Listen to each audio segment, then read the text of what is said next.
ఓం శ్రీ గురుభ్యో నమః. హరి ఓం గం గణపతయే నమః. ఐం సరస్వత్యై నమః. ఓం శ్రీ గురుభ్యో నమః. హరి ఓం.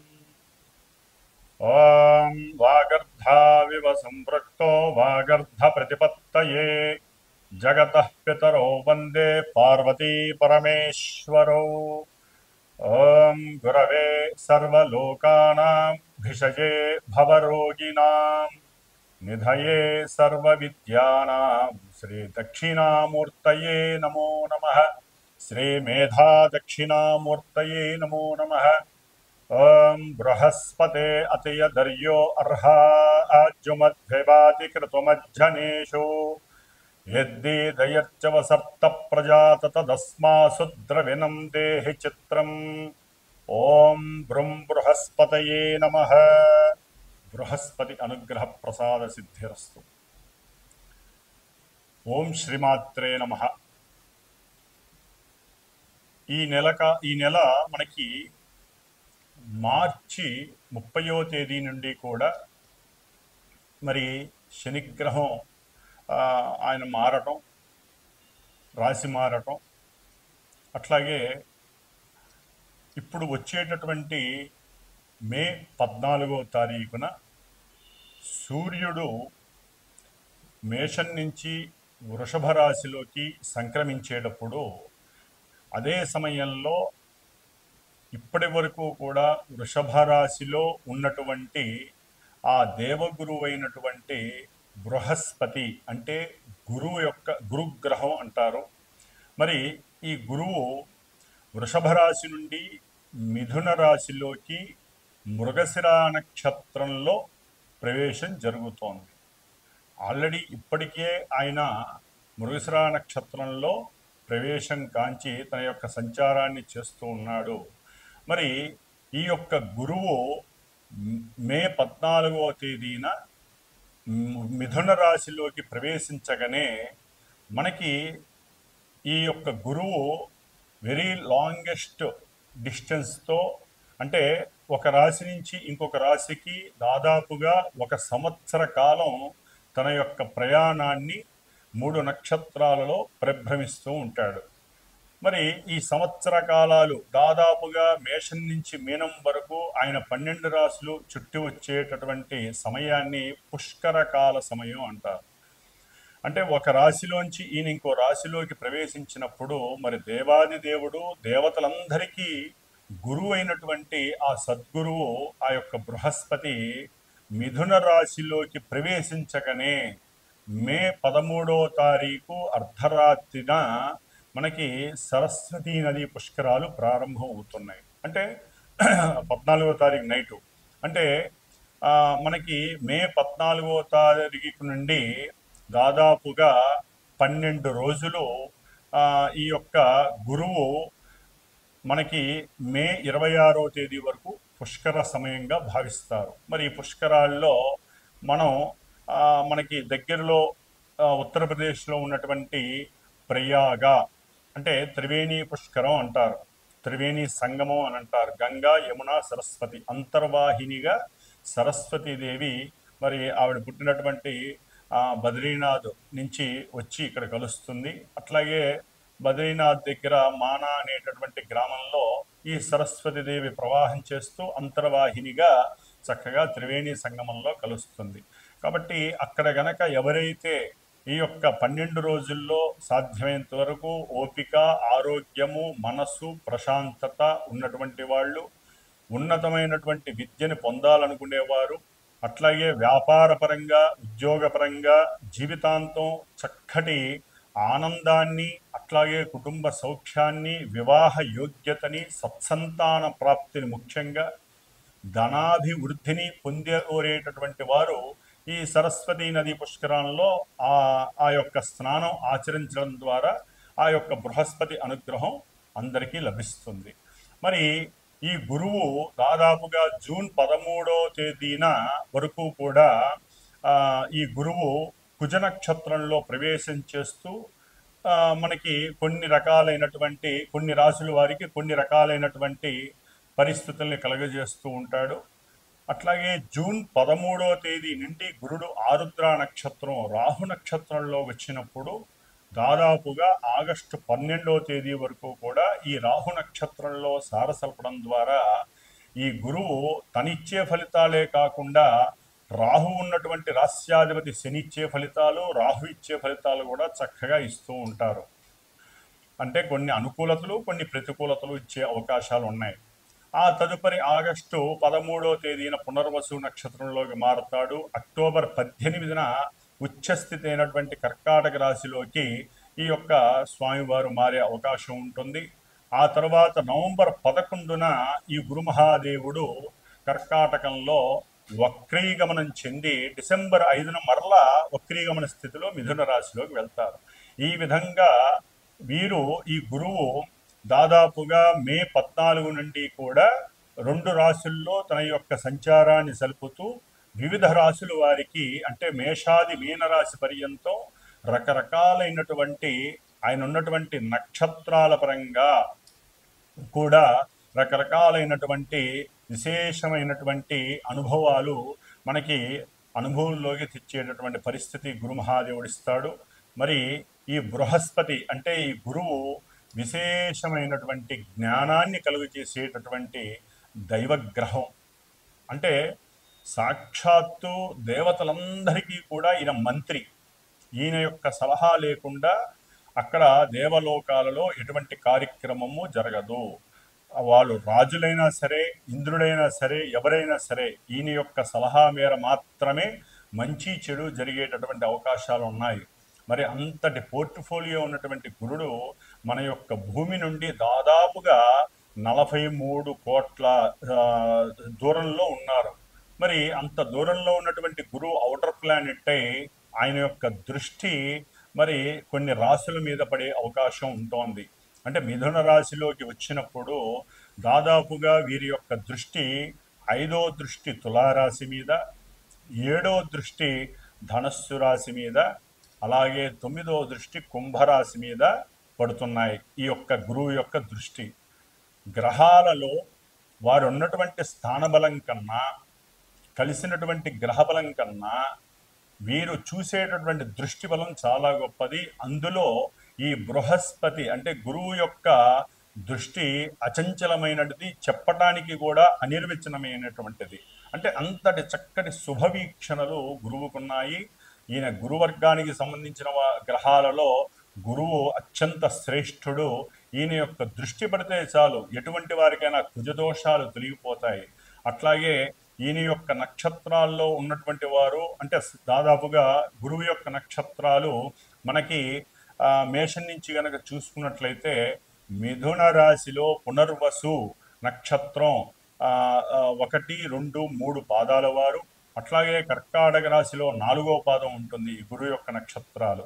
అట్లాగే మనకి తులారాశిలో ఈ యొక్క విశాఖ 1, 2, 3 పాదాలు, అట్లాగే మనకి వృశ్చిక రాశిలో విశాఖ నక్షత్రం 4వ పాదం గురు నక్షత్రం ఉంటుంది. అట్లాగే కుంభరాశిలో పూర్వభద్ర 1, 2, 3 పాదాల వారు, అట్లాగే మనకి మీనరాశిలో పూర్వభద్ర నక్షత్రం 4వ పాదం. ఈ యొక్క 3 నక్షత్రాలు కూడా మనకి ఈ యొక్క రాశుల్లో సంచారం చేస్తూ ఉంటాయి కాబట్టి, అట్లాగే గురువు యొక్క రాశులు 12 రాశుల్లో ధనస్సు రాశి మీనరాశికి ఆధిపత్యం వహించినటువంటి గురుడు మరి ఉన్నతమైనటువంటి దివ్య జ్ఞానాన్ని దేవతల యందు, అట్లాగే దైవం యందు, సదాచారాలు సాంప్రదాయాల యందు చాలా ప్రతిష్ఠని కీర్తి ప్రతిష్టలను ఇచ్చేటటువంటి వాడు. అట్లాగే ఉన్నతమైనటువంటి మోక్ష మార్గానికి ఈ గురువు యొక్క ప్రాధాన్యత చాలా ఉంటుంది. కాబట్టి మన యొక్క ప్రపంచంలో దేశంలో ఉన్నటువంటి ఎన్నో మఠాలు, ఆశ్రమాలు, దేవాలయాలు, మత సంస్థలు, అట్లాగే న్యాయస్థానాలు, ఉన్నతమైనటువంటి సముద్రాలు, అట్లాగే ఎన్నో కేంద్రీయ విశ్వవిద్యాలయాలు, ఉన్నతమైనటువంటి ప్రొఫెసర్లు, న్యాయస్థానాలు, జడ్జీలు, మరి న్యాయవాదులు అంటే న్యాయానికి సంబంధించి, అట్లాగే పెద్ద పెద్ద పోర్ట్ఫోలియోస్లో ఉన్నటువంటి ఆర్థిక శాఖ మంత్రులు కావచ్చు, ఫైనాన్స్కి సంబంధించిన మేనేజింగ్ డైరెక్టర్స్ కావచ్చు, విదేశాలతో లావాదేవీలు జరిపేటటువంటి ఉన్నతమైనటువంటి వ్యాపార సంస్థలు కావచ్చు, లాజిస్టిక్స్ కావచ్చు, నీటికి సంబంధించినటువంటి వ్యవహారాలు కావచ్చు. ఇట్లా ఈ గురు మహాదేవుడు 9, 12 స్థానాల్ని ఆధిపత్యం వహించి ప్రతి మానవుడికి కూడా పూర్వజన్మ సుకృతాన్ని ఈ జన్మలో అనుభవింపజేసేటటువంటి స్థితి కలిగిన వాడు ఈ యొక్క బృహస్పతి. కాబట్టి ఈ యొక్క బృహస్పతి మరి రాశి మారటం ద్వారా కలిగేటటువంటి మేషాది మీనరాశి వారికి ఏ విధమైనటువంటి ఫలితాలు మనకి వాడుకలోకి అనుభవంలోకి వస్తాయో మరి ఇప్పుడు తెలుసుకుందాం. ఓం బృం బృహస్పతయే నమః. ఈ బృహస్పతి మారటం ద్వారా ప్రతి రాశి వారికి శుభప్రదమైనటువంటి పరిస్థితులు కలుగుతూనే ఉంటాయి.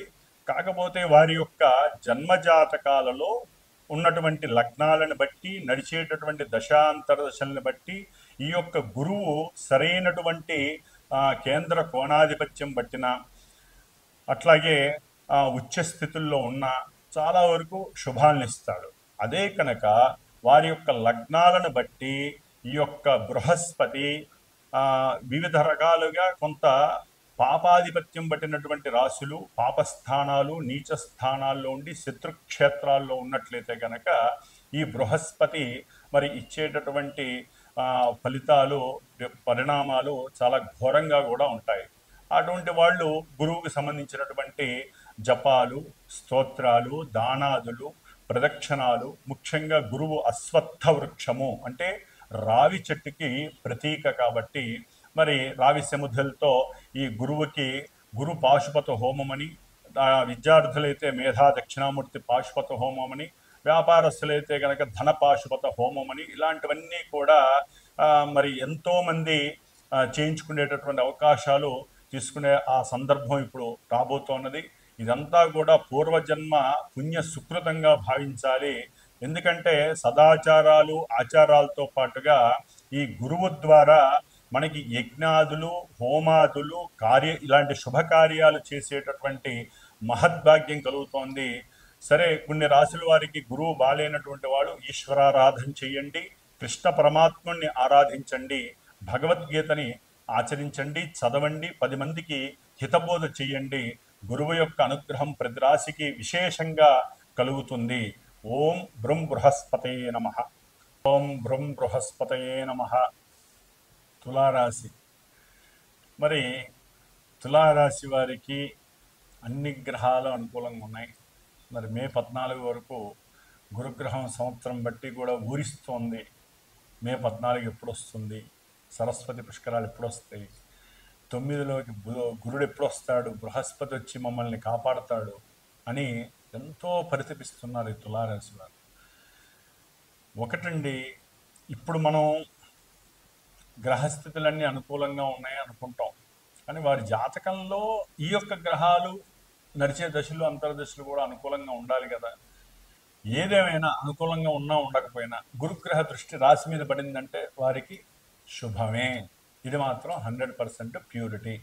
కాబట్టి తులారాశి వారికి మొన్నటి వరకు ఒక 15%, 20% గురుగ్రహం అష్టమంలో ఉండి మరి ఆయనే ధనకారకుడు, ఆయనే జ్ఞానకారకుడు, ఆయనే ఉద్యోగాన్ని ఇవ్వాలి. మరి ధనం రావాలంటే ఏదో ఒక సేవకా వృత్తి, ఉద్యోగం చేయాలి కదా. అట్లాగే విదేశాల్లో చదువుకుంటున్న వాళ్ళకి లేకపోతే వెళ్ళాలి, ఉద్యోగాల్లో రాసుకోవాలనుకున్న వాళ్ళకి కూడా మరి ఆయన అనుకూలత ఉండాలి. ముఖ్యంగా తులారాశిలో చిత్తా నక్షత్రం 3, 4 పాదాల వారు, స్వాతి నక్షత్రం 1, 2, 3, 4 పాదాల వారు, విశాఖ నక్షత్రం 1, 2, 3 పాదాల వారు, ఈ యొక్క నక్షత్ర పాదాల వారు రా, రా, రి, రు, రే, రో, రా, తా, తీ, తూ, తే ఈ యొక్క అక్షర నామధేయం కలిగినటువంటి వారు తులారాశి కింద వస్తారు. మరి ఈ తులారాశి వారికి ముఖ్యంగా అష్టమంలోంచి, వృషభ రాశిలోంచి నవమ రాశి అయినటువంటి మిథున రాశి బుద్ధి ప్రకంపనాలు కలుగుతాయి, అఖండమైనటువంటి జ్ఞాన సిద్ధి కలుగుతుంది. వారు రాసే ప్రతి వ్రాత పరీక్ష ఉన్నతమైనటువంటి లాభాన్ని తెచ్చిపెడుతుంది. తండ్రి వలన విపరీతమైనటువంటి సహాయ సహకారాలు అందుతాయి. ఆర్థిక పరంగా కావచ్చు, ఏదైనా ఒక వాచకం ద్వారా తండ్రి ఇచ్చే సలహాలు మీకు ఒక జీవిత ఔన్నత్యం వైపుకి తీసుకువెళ్ళే అవకాశాలు కలుగుతాయి.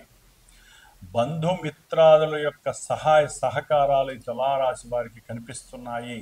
వారి యొక్క సూచనలు చక్కగా మీరు పాటించండి. వారితో అన్యోన్యంగా బుద్ధి వికాసవంతంగా చైతన్యవంతంగా ఆల్రెడీ తులారాశి వారికి ఎంతో జ్ఞానం ఉంటుంది.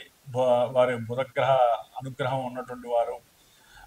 అట్లాగే కళల పరంగా ఎవరైతే మనకి లలిత కళలోనే ఉంటాయి, చిత్రసీమ కావచ్చు, లేకపోతే ఎవరైతే ప్రవచనాలు చెప్తారో వారు కావచ్చు, పురాణ గాథలు చెప్పేవారు, ముఖ్యంగా దేవాలయాల్లో పనిచేసేటటువంటి వారు, లేకపోతే మాలాగా ఎవరైనా వాచస్పతిగా ఈ యొక్క ఎంతోమందికి జ్ఞానాన్ని ప్రబోధించేటటువంటి వారు, జ్యోతిష్కులు కావచ్చు, ఉపన్యాసాలు చేసేటటువంటి వారు కావచ్చు, మరి వీళ్ళందరికీ కూడా శుభ పరిణామం ఎదురవుతోంది. ఉన్నతమైనటువంటి కీర్తి, పురస్కారాలు, పద్మశ్రీ అవార్డులు రావచ్చు, లేకపోతే ఎంతో వీరికి ఉన్నటువంటి జ్ఞానానికి గవర్నమెంట్ ద్వారా ఒక సర్వీసులు కలగచ్చు, గవర్నమెంట్లో ఉద్యోగాలు కలగచ్చు.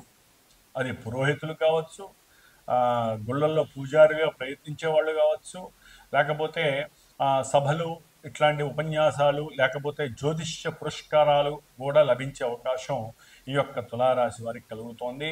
ముఖ్యంగా ఉద్యోగం కోసం పరితపించేటటువంటి తులారాశి వారికి చక్కటి ఇంటర్వ్యూలో విజయం సాధించి మే 14 తర్వాత కంపల్సరీ వీరికి ఉద్యోగం కలుగుతుంది, ధనలాభం కలుగుతుంది. వివాహం, ముఖ్యంగా ప్రేమ వ్యవహారాలు జరిపేటటువంటి వారికి అవతల వాళ్ళ నుంచి ఓకే అనేటటువంటి సర్టిఫికేట్ దాని ద్వారా కుటుంబంలో చర్చలు జరుగుతాయి.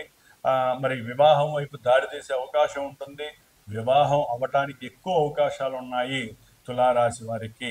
అంటే అది జాతకంలో దశలు అంతర్దశలు కూడా అనుకూలించాలండి, అందరికీ అనుకూలిస్తాయని కాదు. కాకపోతే ఏంటంటే చర్చలు జరుగుతాయి. ఒకవేళ అది కూడా అనుకూలించినాయి అనుకోండి, వివాహం అయిపోతుంది. మరి ముఖ్యంగా ప్రయాణాలు, దూర ప్రయాణాలు, ముఖ్యంగా విదేశీ ప్రయాణాలు ఆనందంగా, ఉల్లాసంగా, ఉత్సాహంగా, భార్య సమేతంగా, కుటుంబ సమేతంగా వెళ్ళే అవకాశాలు కూడా తులారాశి వారికి కనిపిస్తున్నాయి. ఉన్న చోటనే కాకుండా వేరే చోటకి తిరుగుతూ ఉద్యోగాలు చేసే అవకాశం ఉంటుంది. తులారాశి వారికి ముఖ్యంగా స్థానచలన పరంగా కూడా కొన్ని అవకాశాలు జూన్ వరకు కనిపిస్తున్నాయి. ముఖ్యంగా తులారాశి వారికి గురువు యొక్క దృష్టి రాశి మీద పడటం ద్వారా ఏదైనా అనారోగ్య లోపాలు, వాయు సంబంధిత అంటే కొంతమంది బ్రాంకటైటిస్ అంటే ఏదైనా ఊపిరితిత్తుల పరంగా బాధలున్నా అవన్నీ కూడా తొలగిపోవడానికి అవకాశాలు ఉన్నాయి. గురు దృష్టి, గురువు ఆ రాశిలో ఉండటం ద్వారా కొంత ఉపశమనం కలుగుతుంది. అట్లాగే పూర్వజన్మ పుణ్యకృతం వీరికి ఈ జన్మలో చక్కటి వరాన్ని గురువు ద్వారా అందింపజేస్తోంది.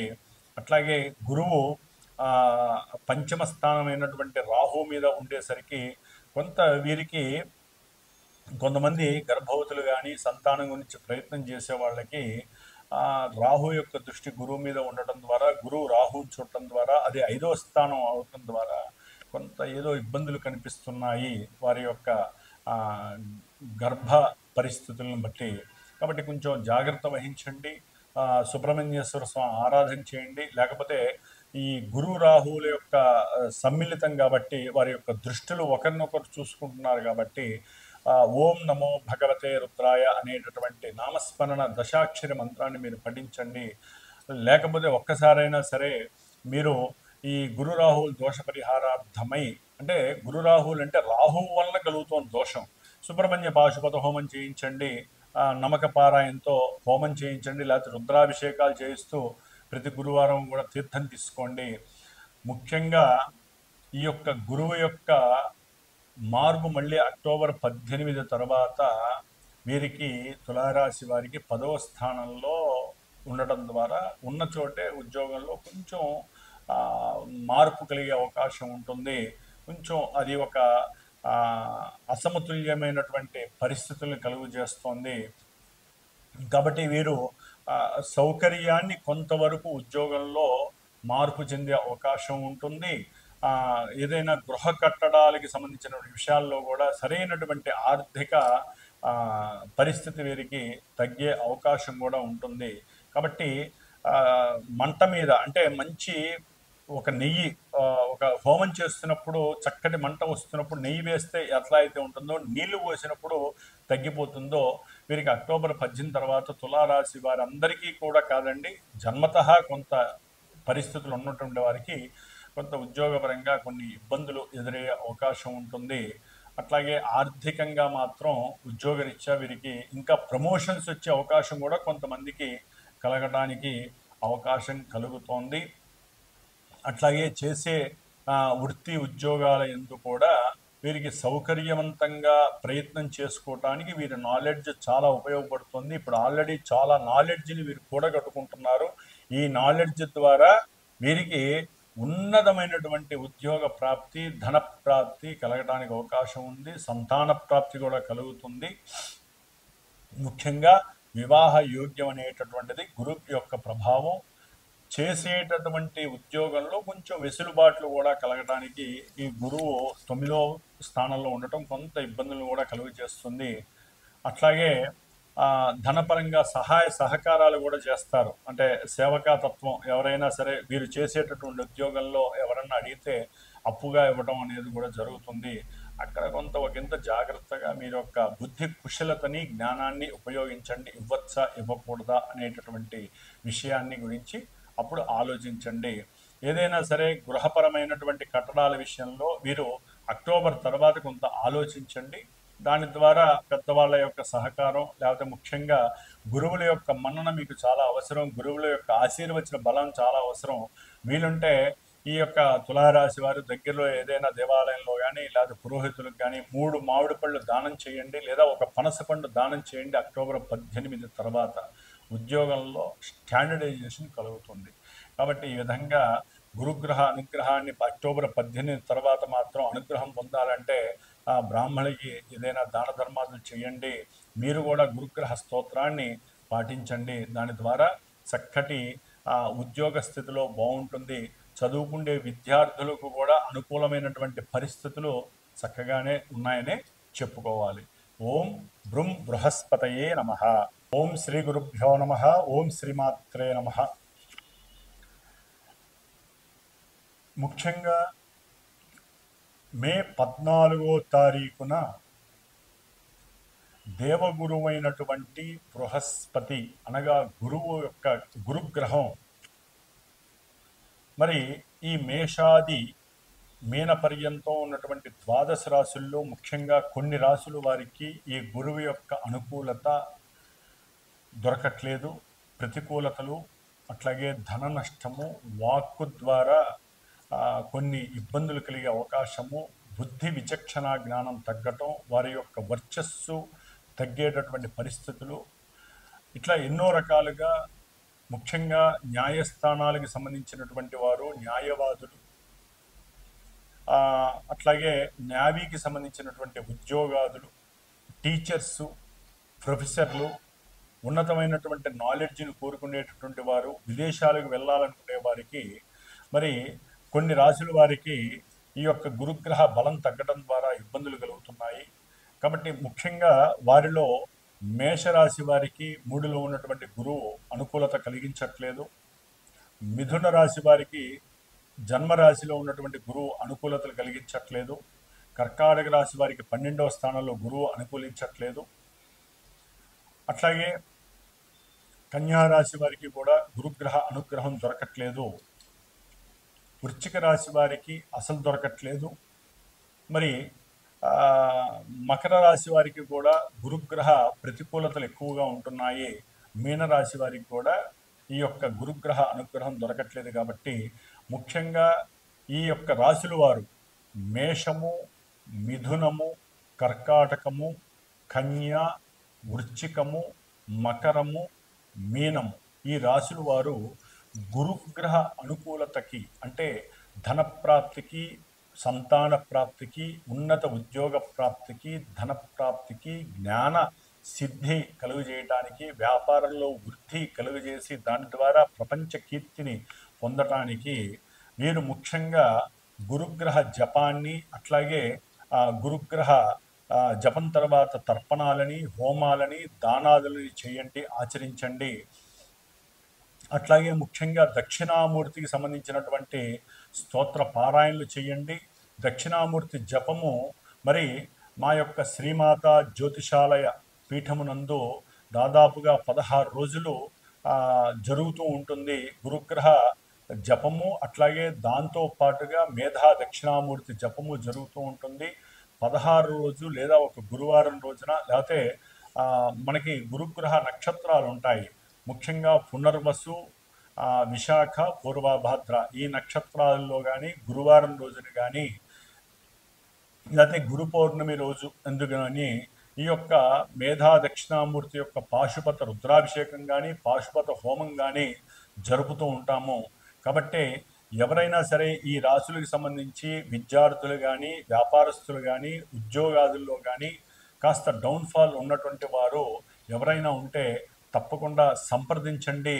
మా యొక్క పూర్తి మంత్ర సహకారము, ఆశీర్వాదము మీ అందరికీ కూడా కలుగుతుంది. కాబట్టి శ్రీమాత జ్యోతిషాలయ పీఠము మధురానగర్లో ఉంటుంది మాది. కాబట్టి ఎవరైనా సరే సంప్రదించాలనుకుంటే ఈ యొక్క నెంబర్ నందు సంప్రదించి గురుగ్రహ అనుగ్రహ ప్రాప్తిని చక్కగా పొందవలసిందిగా కోరుకుంటున్నాను. ఓం శ్రీరస్తు శుభమస్తు సకల కార్య విజయోస్తు. ఓం శ్రీ బృహస్పతయే నమః.